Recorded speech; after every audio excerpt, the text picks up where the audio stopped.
శూర్పణఖ.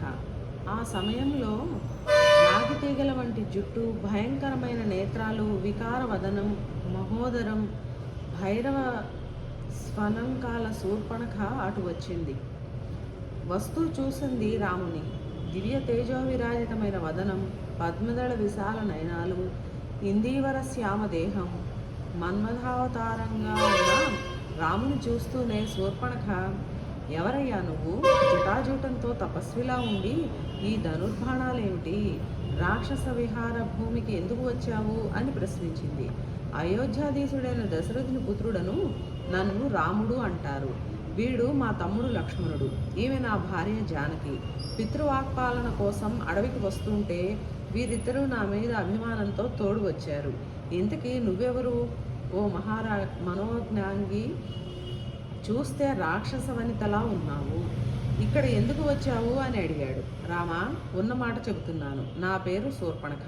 ఏకాకిగా నేను అడవిలో తిరుగుతుంటే సర్వప్రాణులు గజగజలాడతాయి.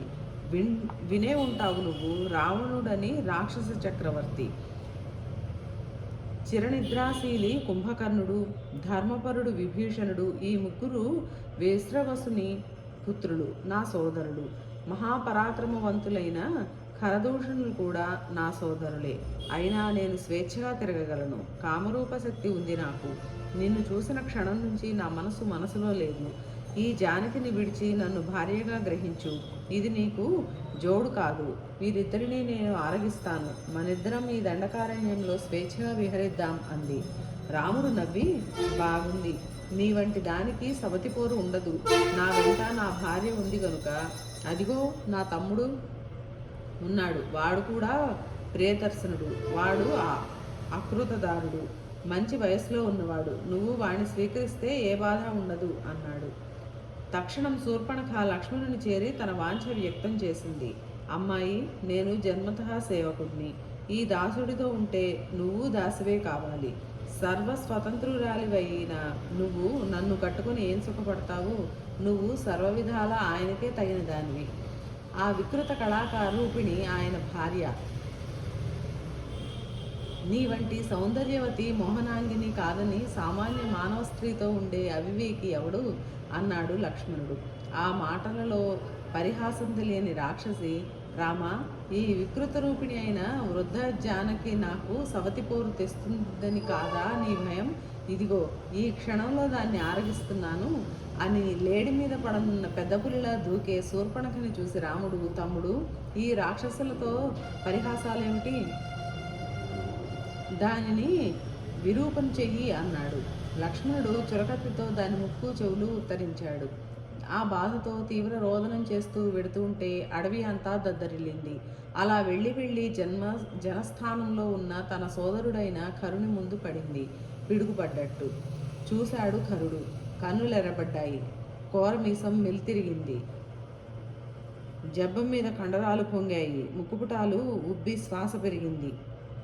అక్క, కాలపాసాన్ని మెడకు తగిలించుకొని మృత్యుమందిరం ద్వారా దగ్గర నిలబడ్డ ఆ మూర్ఖుడెవడమ్మా? నిన్నింతగా పరాభవించిన వాడు?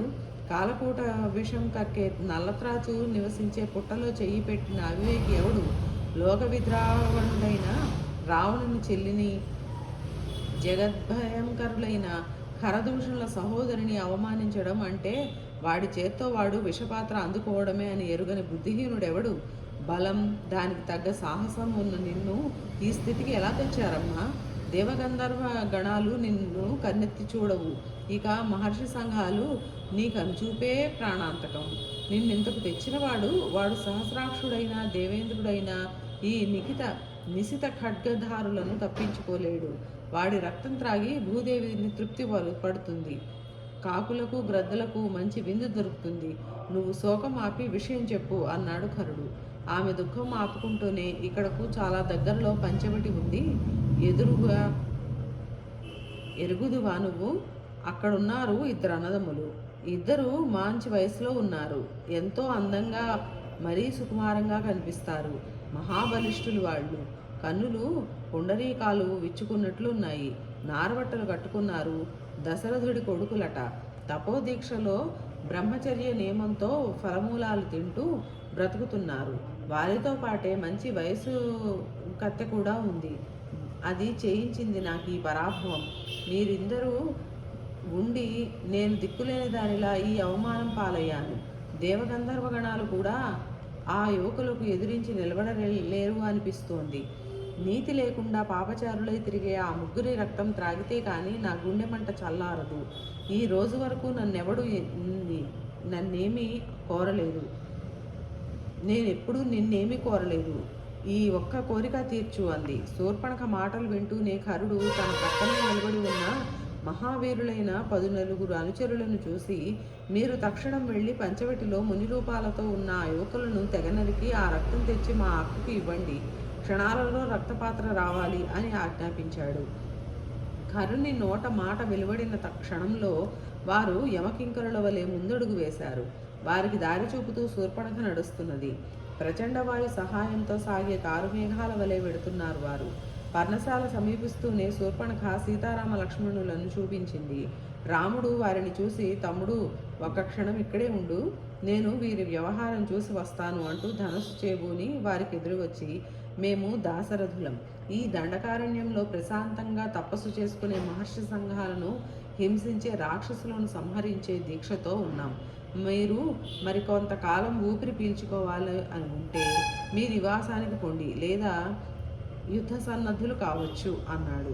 ఆ మాటలు విన్నవారు అట్టహాసం చేసి శూలాలు ఆడించి, ఓ వెర్రివాడా, మా ఖర మహారాజుకి ఆగ్రహానికి కలిగించిన వాడికి మరణమే శరణ్యం. యుద్ధం అంటున్నావు? నువ్వు చూస్తే ఒక్క మనిషివి, మేం 14 మందిని. మా శూలాయుధాలతో నువ్వు నీ ధనుస్సు చూర్ణం కాక తప్పదు అంటూనే వారు ఒక్కసారిగా శూలాలు విడిచారు. వారు శూలాలు ఎత్తే సమయానికి రాముడు వారిని సారించి 14 వాడి అమ్ములతో వాటిని తునాతునకలు చేశాడు. మరుక్షణంలోనే ఆ ధనుసు నుండి వచ్చిన నిశిత శరాలు వారి గుండెలు చీల్చి నేలరాల్చాయి. రక్తపు మడుగులో వారు విలువల తన్నుకుంటుంటే చూడలేక శూర్పణఖ విపరీత రోదనతో వెనుదిరిగిపోయి కరుని ముందు నిలబడగా, ఏమమ్మా, ఇప్పుడే కదా మన సేనలతో వెళ్ళావు, ఏమైందని మళ్ళీ ఏడుస్తూ వచ్చావు అనగా ఆ రాక్షసి కన్నీరు ఒత్తుకుని, అవునయ్యా, నువ్వు పంపావు, ఆయన చంపాడు అందరినీ ఒక్క ధనుష్టాంకారంతో. ఆ రాముడికి ఒక్కడికి చేతులలో మన సేనాలు నేలకూలడం చూస్తే ఈ దండకారణ్యంలో మనకు రక్షణ పోయినట్లే. నువ్వేదో మహాబలుడు అని అనుకుని ఈ జనస్థానంలో నిశ్చితంగా తిరుగుతున్న మాకెవరికి ఇక దిక్కు లేదు. తక్షణం ఆ రాముడి ప్రాణాలు తీయి అంది, కన్నుల నిప్పులు కక్కుతూ. అక్క, ఇక వారి ఆయువు మూడినట్టే. నువ్వు నిశ్చింతగా ఉండు. వారి రక్తంతో ఈ పూట నువ్వు విందు చేసుకుందువు గాని. దేవాసుర సంగ్రామంలో ఆరితేరిన మన సేనలు ఆకలిగొన్న బెబ్బులు తోక త్రొక్కిన నల్లత్రాచులు అని సేనాలను ఆజ్ఞ ఇచ్చి రథం మీద బయలుదేరాడు. ప్రచండ గ్రీష్మ భానుని వలె ఉన్నాడు కరుడు. దూషణ త్రిశూరులు కూడా అంత ప్రదీప్తంగానూ కనిపిస్తున్నారు. బయలుదేరే వేళ రథధ్వజం మీద గ్రద్ద వాలింది. పరిసరాలలో మృగాలు, పక్షులు ఆర్తనాదాలు చేశాయి. నక్కలు మూలుగులు పెరిగాయి. ఆకాశం ఆకస్మికంగా మేఘావృతమైంది. కరుని ఎడమ భుజం అదిరింది. అప్రయత్నంగా కన్నీరు జారింది. అన్ని అపశకునాలు కనిపించినా చెలించక ముందుకు నడిపాడు రథాన్ని. ఇవన్నీ దుర్భరులను భయపెట్టడానికే గాని ఆకాశంలోని చుక్కలను నేలరాల్చగల నా వంటి వాడికా వీటి భయం? మృత్యువుకి మరణం అనుగ్రహించగలవాడు ఈ కరుడు అని సింహనాదం చేశాడు. ఖరదూషణ త్రిశూరుల నాయకత్వాన రాక్షస సేన పంచబడి చేరింది. ప్రకృతిలో కనిపించే విపరీతాలను చూసి రాముడు, తమ్ముడు, చూసావా, రాక్షస వినాశన సూచనలు ఎన్ని కనిపిస్తున్నాయో? అయితే ఇక్కడి పక్షుల రోదనలు వింటుంటే మనకు కూడా ఏదో విపత్తు రానున్నదనిపిస్తున్నది. నా దక్షిణ బాహువు కంపించడం చూస్తుంటే ఈ రాక్షసులతో యుద్ధంలో విజయం మనదే అనే నమ్మకము కలుగుతున్నది. నీ ముఖంలో ఉత్సాహదీప్తి గోచరిస్తున్నది. అదిగో కోలాహలం వినవస్తున్నది. ఆ భేరీ భాంకారాలు రణసన్నద్ధులై వచ్చే రాక్షసగణాలవే. ప్రమాదం రానున్నదని తెలిపినప్పుడు రక్షణ కార్యాలు సాగించడం వివేకుల కర్తవ్యం. నువ్వు ధనస్సును సజ్జితం చేసి సీతను ఆ గుహలో ఉంచి గుహ ద్వారంలో నిలబడు. నువ్వే వారందరికీ కడతీర్చగలవు. కానీ ఈ జనస్థాన రాక్షస గణాలను నా కోదండానికి ఆరగింపుగా ఇద్దామని ఉంది అన్నాడు. లక్ష్మణుడు అన్నగారి ఆజ్ఞ అక్షరాలా పాటించాడు. రాముడు సంతోషంతో కవచం ధరించాడు. ప్రజ్వలిత వాహినిలా పర్ణశాల ప్రాంగణానికి వచ్చి నిలబడ్డాడు. ఆలీఢపాదుడై ఒక్కసారి ధనుష్టాంకారం చేశాడు. దిశలు దద్దరిల్లినవి.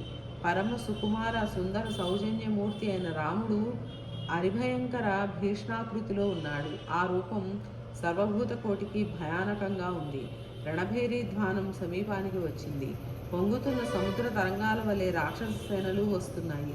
వారిని చూసిన రాముడు మరింత క్రోధంతో ధనుసు ఎక్కుపెట్టి ప్రళయకాల యముని వలె ఉన్నాడు. ఉదయభాను సదృశాంగంగా ఉన్న రాముని ముందు రాక్షసులు నీలజీమూతాలై ఉన్నారు. రామభద్రుని చూస్తుంటే తన అనుచరులకు యుద్ధానికి పురిగొల్పి ధనుస్సు సంధించాడు కరుడు. గద, ఖడ్గ, పరసు పట్టిన తోమరాల వర్షం కురుస్తున్నది. శరసహస్రం గుప్పుతున్నాడు కరుడు. కాలమేఘాల కుంభవృష్టి కురుస్తుంటే ఏ చలనం లేకుండా శిఖరాగ్నం గగనతలంలో ఉంచి నిలిచిన మహాన్ నగననిభంగా ఉన్నాడు రాముడు. ఆయుధ నదులతో నిండింది రామసాగరం. శరీరానికి తగిలిన గాయాలతో ఆయన అరుణ జలద మాలా శోభితుడై సూర్యుని వలె ఉన్నాడు. ఆ సంగ్రామం తొలగించడానికి కుతూహలంతో వచ్చిన దేవ గంధర్వ గణాలు విషాద చకితులయ్యాయి. అంతలో రాముని ధనస్సు మండలాకారంలో తిరగడం తడవు. దాని నుండి శతాధిక సంఖ్యలో బాణాలు దూకుతున్నాయి. ఆ బాణాలు ఆయన పరిసర ప్రాంతమంతా కమ్ముకున్నాయి. ఏ లిప్తలో అవి వెలువడుతున్నాయో, ఏ క్షణంలో శత్రు ప్రాణాలను యమపురికి తీసుకువెడుతున్నాయో తెలియడం లేదు. రక్తరంజితములై అవి గగనసీమలో ఎగురుతూ అగ్నిజ్వాలల వలె గోచరిస్తున్నాయి. రంగస్థలమంతా తెగిన కవచాలు, విరిగిన ధనుస్సులు, చెల్లాచెదురైన భూషణాలు, తునాతునకలైన పరసు శూల్యాయుధాలు, ముక్కలు చెక్కలైన రాక్షస శరీరాలు, చెయ్యి తెగినవాడు, కాలు తెగినవాడు విల తన్నుకుంటూ రక్తప్లావితమైన దుమ్ములో పొర్లుతున్నారు.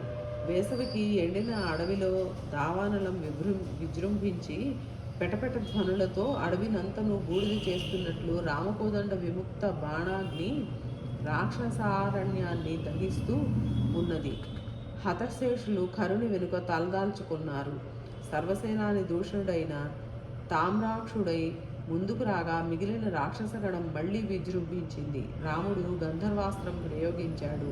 అది సూర్యరశ్మిని ఆ ప్రాంతం మీద పడకుండా 1000 చీకట్లు క్రమించింది.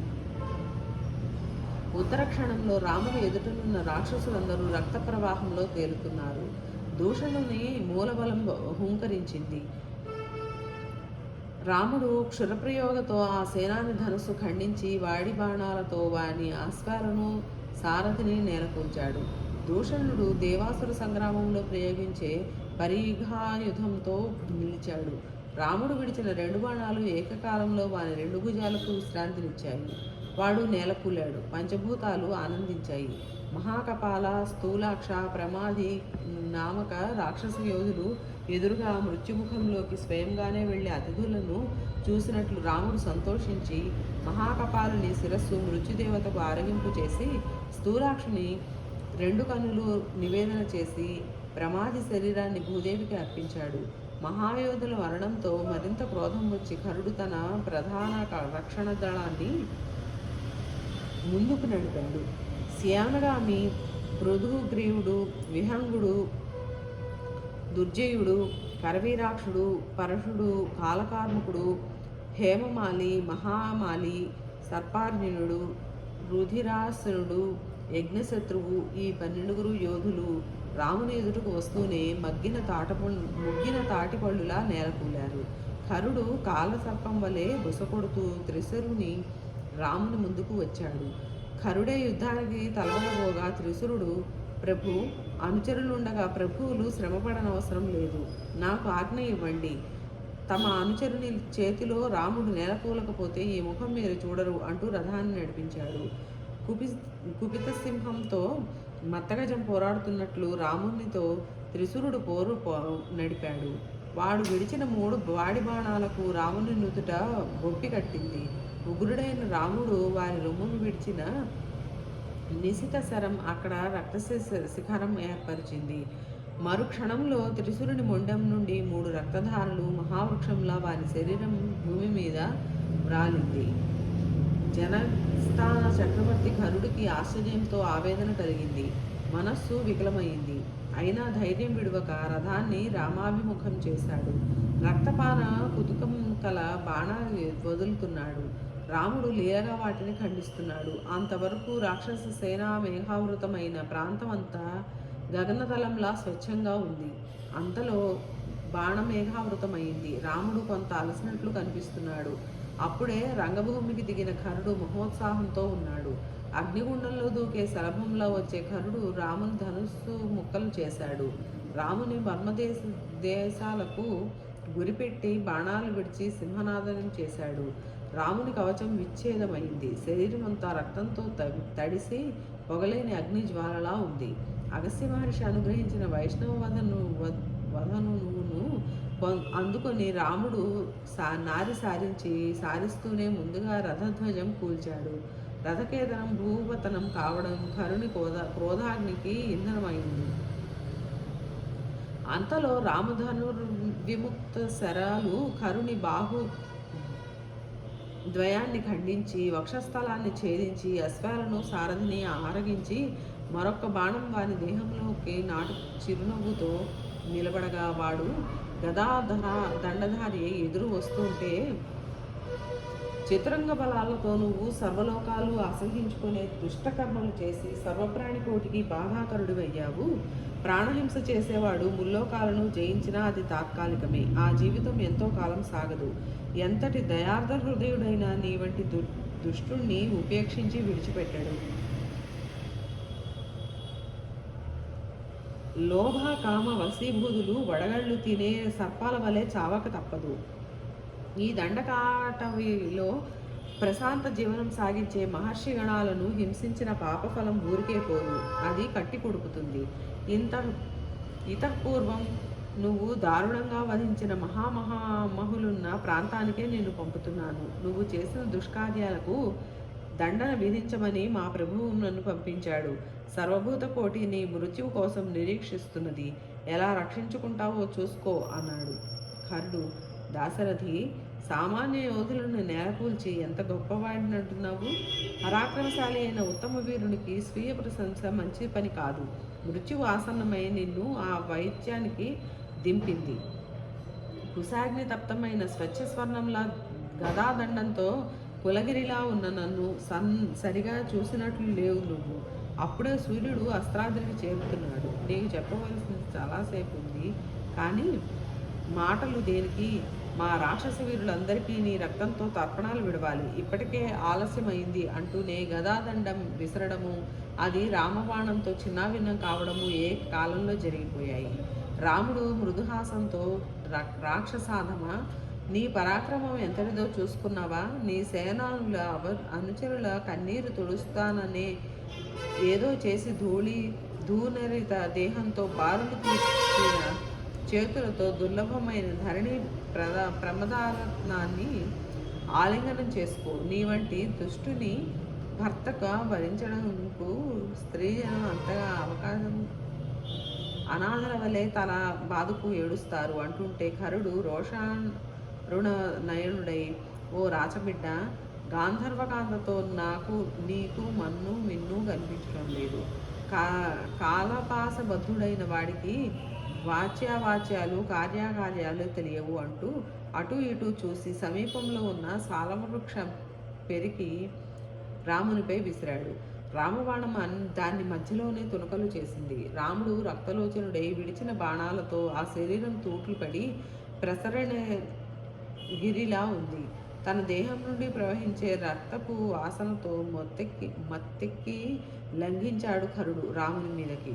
రాముడు అస్త్రానుసంధానం కోసం 2 అడుగులు వెనక్కి వేసి భార్యదండతుల్యమైన దత్తాస్త్రాన్ని ప్రయోగించాడు. అది కరుని గుండెలను ఛేదించి నేలకూల్చింది. అంతలో గగనవీధినున్న సర్వదేవ దేవర్షి రాజర్షి గణాలు ఆ ధానుష్కుని పరాక్రమాన్ని అభినందించాయి. ఈ విధంగా జనస్థానంలో నరమాంస ప్రియులైన రాక్షసులందరినీ సంహరించిన రాముని యొక్క అక్కడి మహర్షులందరూ ఆనందాశీస్సులతో అభిషేకించారు. సహస్రాధిక సంఖ్యలో వచ్చిన క్రూర రాక్షసులను ఏకైక వీరుడుగా నిర్జించిన భర్తను ఆలింగనం నుంచి విడువలేకపోయింది జనక రాజనందన.